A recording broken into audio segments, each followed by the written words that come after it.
Deekshitha wait ஏதோ சொல்லணும்னு சொன்னேன். நம்ம சேனல்ல வீடியோ போட்டு ரொம்ப நாள் ஆச்சு. ஸோ இன்னிலேருந்து நம்ம வந்து vlogs போடலான்னு பிளான் பண்ணியிருக்கோம். இன்னைக்கு வந்து இப்போ நம்ம டே இன் மை லைஃப் பார்க்கலாம் வாங்க.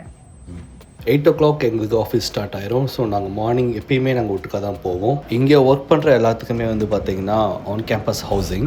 எங்களோட வீடு வந்து பார்த்திங்கன்னா எங்களோட ஆஃபீஸ்லேருந்து ஜஸ்ட் 2 minutes தான். ஸோ கார் எடுத்த உடனே நம்ம வந்து 2 minutesல ஆஃபீஸ்க்கு ரீச் ஆயிடுவோம். ஸோ அந்த மார்னிங் ஹரிபரியே எங்களுக்கு எப்பயுமே இருக்காது. அப்படின்னு நினச்சிங்கன்னா அது ரொம்ப தப்பு. எப்பயுமே லாஸ்ட் மினிட் தான். ஸோ முக்கியமான ரீசன் பார்த்தீங்கன்னா திக்ஷி மார்னிங் எழுந்திரிச்சு பிரேக்ஃபாஸ்ட்டும் பண்ணிவிட்டு மதியம் லஞ்சும் ப்ரிப்பேர் பண்ணிட்டு தான் நாங்கள் போவோம். அதனால தான் அது டிலேவே.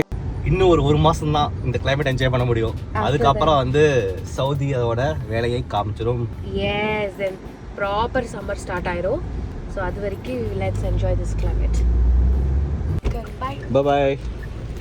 ஸோ மொதல் ஸ்டாப் வந்துச்சு. திக்ஷி வந்து இப்போ இறங்குறாங்க. ஸோ வரப்போகிற நாட்களை வந்து இன்னும் நம்ம டீட்டெயிலாக டிஸ்கஸ் பண்ணலாம். நான் என்ன பண்ணிகிட்ருக்கேன், திக்ஷி என்ன பண்ணிகிட்ருக்காங்க, அவங்க என்ன ரோலு, என்னோடய ரோல் என்ன அப்படிங்கிற டீட்டெயிலாக இன்னும் நம்ம வந்து டீப்பாக நம்ம டிஸ்கஸ் பண்ணலாம். உங்களுக்கு என்ன கொஷின்ஸ் இருக்கோ அது கமெண்ட் பாக்ஸில் கமெண்ட் பண்ணுங்கள். நாங்கள் முடிஞ்ச அளவுக்கு அதை நான் ஆன்சர் பண்ணுறோம். ஸோ நம்ம பேசின கேப்பில் திக்ஷி ஆஃபீஸ்க்கு வந்துட்டா.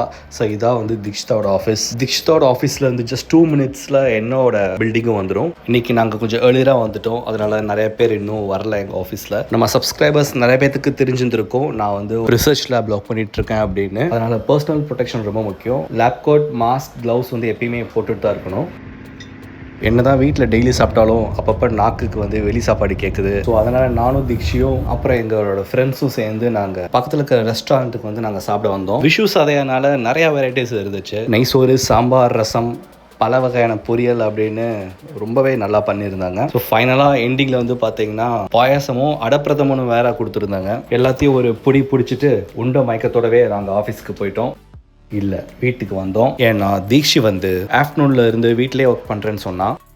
ஸோ இப்போ டைம் பார்த்தீங்கன்னா 5 o'clock. எனக்குமே வந்து ஒர்க் முடிஞ்சிச்சு. நேராக வீட்டுக்கு கிளம்பியாச்சு. ஸோ தீக்ஷி வீட்டில் இருக்கிறதுனால டீ போட்டு ரெடியாக வச்சுருப்பான்னு நினைக்கிறேன். ஸோ சூடாக டீ குடிச்சு கொஞ்ச நேரத்துக்கு அப்புறமே நாங்கள் டின்னரும் முடிச்சுட்டு அன்றைக்கி டேவை நாங்கள் முடிச்சிட்டோம். ஸோ அந்த வீடியோ பிடிச்சிருந்துருக்குன்னு நாங்கள் நினைக்கிறோம். நாங்கள் ரீசெண்டாக ஜெட்டாவில் ஒரு ஈவெண்ட்டுக்கு நாங்கள் போயிருந்தோம். அந்த வீடியோ நாளைக்கு நம்ம சேனலில் வந்துகிட்டே இருக்குது. மறக்காமல் பாருங்கள்.